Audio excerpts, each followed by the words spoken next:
Атом ядросында протон мен нейтрондар бір-бірімен ядролық күш арқылы байланысады. Бұл күш өте күшті және өте қысқа қашықтықта ғана әсер етеді. Протондар бір-бірін электрлік күшпен тебеді. Бірақ ядролық күш бұл тебілуді жеңіп, оларды бірге ұстап тұрады. Протон мен электрон арасында электромагниттік күш әсер етеді. Бұл күш электронды ядро айналасында ұстап тұрады. Ядролық күш өте қысқа қашықтықта ғана әсер етеді.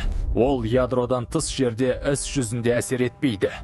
Ядролық энергия бөлінген кезде өте үлкен энергия босап шығады. Сондықтан кішкентай ядролық реакция үлкен аумаққа әсер етеді. Ядролық бөліну тізбекті реакция түрінде жүреді. Бір ядро бөлінсе, ол басқа ядроларды да бөлшектейді. Ядролық күш протондар мен нейтрондарды тығыз байланыстырады. Бұл байланыс ядроның тұрақтылығын қамтамасыз етеді. Ядрода ядролық күш, ал атомда электромагниттік күш негізгі рөл атқарады. Бұл күштер бүкіл заттың құрылымын анықтайды.